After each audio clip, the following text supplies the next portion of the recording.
Bismillahirrahmanirrahim. Assalamualaikum warahmatullahi wabarakatuh. Waalaikumsalam. Baik, kita masuk ke bab yang kedua.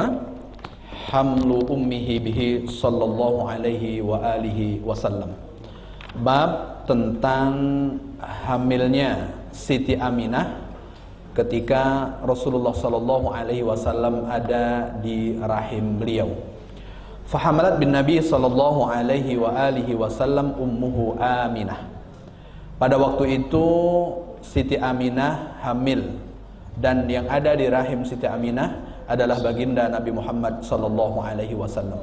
Wa kanat taqul, Aminah bercerita ketika dahulu di rahim beliau ada baginda Rasulullah, ma sya'urtu anni hamiltu bih. Kata Aminah, tak sedikit pun aku merasa bahwa aku sedang hamil. Kan biasanya orang sedang hamil, apalagi tipikal orang Indonesia 3 bulan pertama itu mabuk-mabuk. Dan Siti Aminah tidak merasakan itu sama sekali. Jadi tak ada mabuk, tak ada ngidam. Makanya yang ada banyak mabuk, ada ngidamnya ini tak sama dengan Aminah. Siti Aminah itu tak ada sakit-sakitnya sama sekali. Artinya sampai kemudian beliau tidak merasa bahwa beliau sedang hamil. Wala wajadtu lahu thaqalan. Kata Aminah, saat aku hamil, aku tidak merasakan ada beban di perutku. Ini ada pula bapak-bapak tidak hamil tapi merasakan beban pula di perutnya. Ini ada Aminah ketika menceritakan bahwa ketika proses Rasulullah sallallahu alaihi wasallam ada di kandungan ibunda Aminah itu, Aminah sedikit pun tak merasa berat. Tak ada beratnya sama sekali. Kama tajidun nisa, seperti umumnya dialami oleh banyak perempuan. Kalau perempuan itu mengandung tentu ada beban. Kalau 1 bulan masih ringan, paling mabuknya yang berat. 2 bulan masa ada mabuk-mabuknya sedikit, semakin 7, 8, 9 kemudian semakin berat. Tapi ini tidak dirasakan oleh Siti Aminah. Illa anni qad ankartu raf'a haidati. Jadi Aminah ini karena tidak merasakan, hanya saja dia ketika melihat proses waktu di mana Aminah ini menstruasi, lalu kemudian menstruasi itu terhenti. Saat menstruasi itu terhenti, warubbama kanat tarfa'uni wa ta'ud. Barangkali menstruasi ini terhenti sesaat, lalu kemudian nanti akan kembali lagi. Tapi kemudian pada waktu itu Bunda Aminah ini tidak menstruasi lagi. Maka ketika menstruasi itu terhenti, biasanya umumnya kalau bagi pengantin-pengantin baru itu langsung beli test pack biasanya. Kalau udah beli test pack, maka kemudian satu diantaranya ada garisnya yang kemudian berbeda. Dan Aminah pada waktu itu, Siti Aminah, Bunda Aminah tak merasakan apa-apa. Cuman barangkali ini sedang terhenti saja. Baik, Bapak Ibu yang dimuliakan oleh Allah Subhanahu wa taala. Kita lanjutkan pada paragraf berikutnya. Qalat ummuh. Lalu baginda Nabi Muhammad sallallahu alaihi wasallam bercerita, wa atani atin. Lalu saat tidak merasa apa-apa itu datanglah seseorang. Wa ana bainan naim wal yaqdhan. Pada waktu itu Bunda Aminah sedang dalam keadaan antara tidur dengan tidak tidur. Apa namanya kita ini? Ya pokoknya kalau duduk, telayang-layang inilah. Artinya mata pejam tapi masih sadar dengan orang yang ada di sekitarnya. Ketika ada ayam lewat, ada ayam lewat. Itu yang dialami oleh Bunda Aminah. Pada waktu itu faqal hal sya'arti annaki hamalti. Orang ini bertanya kepada Bunda Aminah, apakah engkau merasa bahwa engkau sedang hamil? Ini ditanya. Lalu kemudian fa'aka'anni akul, seakan-akan aku menjawab ma'adri, aku tidak tahu. Jadi Bunda Aminah itu menjawabnya dalam keadaan telayang, artinya dia antara tidur dengan tidak. Ketika kemudian ditanya, apakah engkau sedang merasa hamil? Kata Bunda Aminah, tidak merasa, aku ma'adri, aku tidak tahu. Faqala innaki qad hamalti bi sayyidi hadhil ummah wa nabiyyiha. Jadi kata orang yang mendatangi Bunda Aminah bahwa engkau sekarang sedang hamil dan yang ada di rahimmu, di kandunganmu adalah penghulu dari umat ini dan kemudian nanti dia yang akan menjadi nabinya. Jadi sudah didatangi, tapi tak tahu saya pengalaman ibu-ibu waktu hamil kemarin ada datang suara tanpa rupa atau tidak. Kalau ada datang suara tanpa rupa itu ini luar biasa. Dan ini yang dialami oleh ibunda baginda Nabi Muhammad sallallahu alaihi wasallam. Thumma ahmalani hatta idza danat wiladati atani dzalikal ati.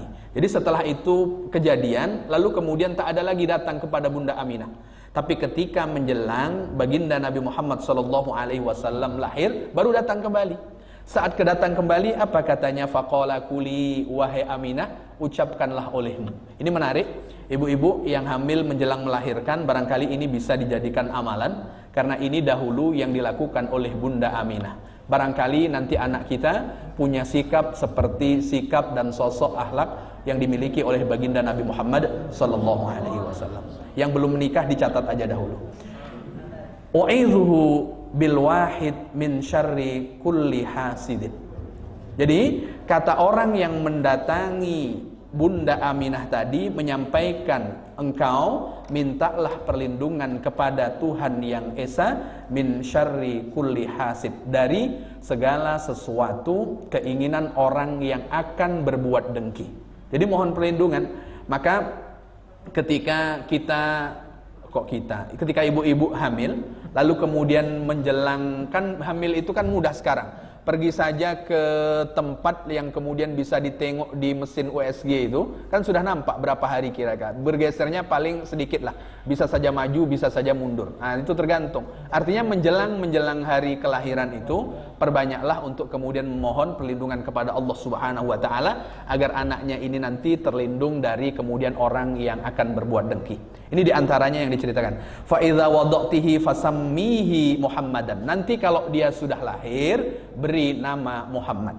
Beri nama Muhammad. Wa ayatu dzalika ayyahruja ma'ahu nurun. Dan bagaimana tanda-tanda bahwa Nabi Muhammad ini akan lahir? Kan dahulu belum ada USG. Hamin sekian itu tak nampak dahulu. Bagaimana kemudian tanda-tanda bahwa Nabi kita Muhammad akan lahir dan ini mengalahkan mesin USG sekarang? Bagaimana tidak? Ma'ahu nurun. Jadi nanti ada nur, ada cahaya, yamla'u kusura busra min ardi Syam. Dan cahaya itu memenuhi kusuru Busra, artinya kaisar-kaisar, artinya kerajaan-kerajaan yang berada di Busra dari bumi Syam. Jadi ada cahaya. Maka bersambung tadi dengan yang sudah dibicarakan oleh guru kita Harif tadi, bahwa Abdullah itu ketika dilihat oleh orang yang tahu agama seperti ada cahaya yang luar biasa. Maka tadi disampaikan ada salah satu seseorang yang menginginkan untuk menikah dengan Abdullah, namanya Kutailah ya. Namanya Kutailah. Tapi ketika Abdullah itu sudah menikah dengan Aminah, dilihatnya kembali sudah tidak ada pancaran itu. Ternyata pancaran itu sudah berpindah ke rahim Aminah, dan kemudian ketika Rasulullah SAW lahir, itu kemudian keluar cahaya. Ibu-ibu dahulu waktu lahir apa yang keluar, ibu-ibu? Bapak-bapak masih ingat? Kalau ibu-ibu pingsan biasanya bapak-bapak yang ingat ini, atau bapak-bapaknya ikut pingsan. Baik, kemudian kita lanjutkan ke paragraf yang ketiga biar tak ngantuk. Wa yurwa annallaha tabaraka wa ta'ala, dan diriwayatkan bahwa Allah Subhanahu wa ta'ala lamma arada khalqa nabiyhi, ketika Allah ingin menciptakan nabinya Muhammad sallallahu alaihi wasallam fi batni ummi, di perut, di rahim ibunda Aminah, ibu Nabi, wa kana dzalika fi lailatil jumu'ah, dan pada waktu itu di malam Jumat min syahri Rajab, dari bulan Rajab. Sama tadi bahwa Aminah itu ketika mengandung, awal-awal proses Rasulullah ada di rahim Fatimah itu pada malam Jumat. Jadi pada malam Jumat itu tentang Nabi kita Muhammad SAW, dan kemudian di bulan Rajab. Di bulan Rajab sebagian riwayat. Lalu kemudian amara fi tilkal lailah Ridwan khazinal jannan alaihi salam. Lalu di malam itu Allah memerintahkan malaikat Ridwan, penjaga surga, ayyaftaha abwabal firdaus. Coba malam itu malaikat Ridwan diperintahkan oleh Allah untuk membuka surga Firdaus. Sementara kita ketika meminta kepada Allah, idza sa'altumul jannata fas'alul firdaus. Kalau engkau mengangkat tangan meminta surga kepada Allah, maka mintalah surga Firdaus. Dan di malam di mana Rasulullah sallallahu alaihi wasallam awal di rahim ibunya itu pintu surga Firdaus, Allah perintahkan malaikat Ridwan untuk kemudian membukanya. Wa nudiya fis samawati wal ard, lalu kemudian diserukan di langit dan di bumi, bi anna nurul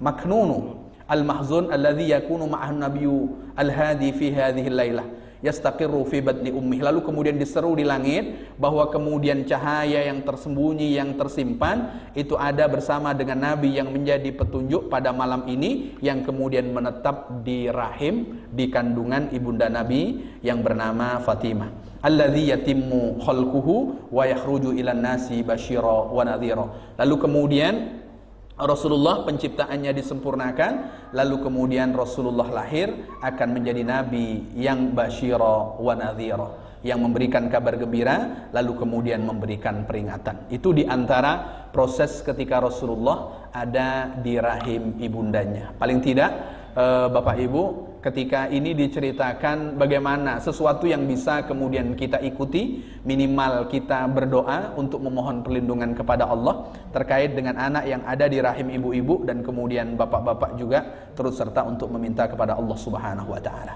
Kemudian dilanjutkan, "Tsumma lamma hamilat bihi ummuhu sallallahu alaihi wa alihi wasallam ba'atha Abdul Muttalib ibnahu Abdullah ila Ghazzah minasyam yamtaru lahum ta'aman ma'a tujarin min Quraisy." Jadi ketika Bunda Aminah hamil, lalu kemudian Abdul Muttalib mengutus Abdullah, artinya kakek Rasulullah mengutus anaknya Abdullah untuk kemudian pergi ke Ghazzah ya, dari Sam, untuk kemudian menyiapkan dengan para pedagang itu makanan. Jadi artinya ternyata Bunda Aminah itu juga pernah ditinggal oleh ayahnya, dan pada waktu itu Bunda Aminah sedang hamil. Makanya ibu-ibu tak perlu khawatir kalau suaminya ada tugas keluar kota barangkali, dan ibu-ibu waktu itu sedang hamil, dan itu juga dahulu yang dialami oleh baginda Nabi Muhammad sallallahu alaihi wasallam. Falamma raja'u marido Abdullah. Lalu kemudian saat pulang, kemudian Abdullah itu sakit. Falamma wasalu ilal Madinah, ketika kemudian rombongan berserta Abdullah ini sampai ke Madinah, takhallafa inda akhwalihi Bani Adi bin Najjar. Lalu kemudian karena sakit, maka kemudian ditinggal bersama dengan paman-pamannya dari Bani Adi bin Najjar. Summa mata bil Madinah, kemudian Abdullah wafat di Madinah, walahu salasuna sanah. Dan pada waktu itu ayahanda Nabi berumur 30 tahun. Jadi masih muda, 30 tahun sudah wafat. Nikah usia 30 tahun, lalu di awal-awal barangkali tadi kan disebutkan nikahnya usia 30 tahun, di usia 30 tahun itu juga wafat. Coba bayangkan, artinya istilah kita pengantin baru, anak belum lahir lalu kemudian sudah wafat, dan itu yang dialami oleh baginda Nabi Muhammad sallallahu alaihi wasallam. Jadi umur 30 tahun wafat. Falamma walamma, maka adik-adik kita yang belum berumur 30 tahun belum nikah, tenang saja, karena ayahanda Nabi menikah itu umur 30 tahun. Kalau kemarin yang cita-citanya 25 tahun terlewat 1 tahun, dah 26 belum nikah Pak Ustaz, tenang saja, ayahanda Nabi usianya 30 tahun. Tapi jangan meninggalnya ya. Kemudian walamma balaghat wafatuhu Abdul Muttalib, ketika kabar wafatnya Abdullah ini sampai kepada Abdul Muttalib, wajada alaihi wajdan sadidan, marah. Abdullah ini marah, artinya sedih. Wasahih anna dzalika wan nabiy sallallahu alaihi wasallam kana hamlan. Dan yang benar, ketika wafat ayahnya itu Nabi Muhammad sallallahu alaihi wasallam sedang berada di rahim ibunya. Jadi di rahim ibunya, artinya baginda Rasulullah tidak jumpa dengan ayahnya. Kalau kita tak jumpa dengan ayah, barangkali kita masih bisa melihat fotonya. Tapi baginda Rasulullah sallallahu alaihi wasallam tak melihat bagaimana foto ayahnya seperti orang sekarang. Maka kalau sedih kita, tentu lebih sedih bagaimana baginda Rasulullah sallallahu alaihi wasallam. Baik, kemudian wa khallafa Abdullah jariyatahu Ummu Aiman barakatal habasiyah. Jadi ketika Abdullah wafat, di antara yang ditinggalkan oleh Abdullah, ini menunjukkan kepada kita, laki-laki kalau mati itu sebaiknya meninggalkan warisan. Jangan sampai tidak meninggalkan warisan. Meskipun datangnya dengan modal dengkul, jangan sampai kemudian ketika wafat tidak meninggalkan warisan. Ini paling tidak, ini mencontohkan kepada kita pentingnya untuk kemudian meninggalkan warisan kepada ahli waris. Jadi ketika Abdullah meninggal, apa yang diwariskan oleh Abdullah? Jariyah tahu. Jariyah itu kalau istilah kita sekarang pembantu, artinya budak yang dahulu dimiliki oleh Abdullah, namanya Ummu Aiman barakatul habasiyah gelarnya. Lalu kemudian yang ditinggalkan apa lagi? Wa khamsatu ajmalin, 5 jamal, 5 unta. Coba bayangkan, 5 unta. Paling tidak bapak-bapak waktu wafat nanti meninggalkan 5 mobil lah, kalau tidak 5 unta. Nah ini ya. Ini yang ditinggalkan 5 unta loh. Wa kutai atu ghanamin. Lalu kemudian ada juga sedikit ghanam, kambing. Jadi banyak yang ditinggalkan, itu asetnya yang banyak yang ditinggalkan. Selain meninggalkan pembantu, lalu kemudian juga ada unta, lalu kemudian ada juga kambing. Fawaritha dzalika Rasulullah sallallahu alaihi wasallam, dan itu yang diwarisi oleh baginda Nabi Muhammad sallallahu alaihi wasallam. Wa kanat Ummu Aiman radhiyallahu taala anha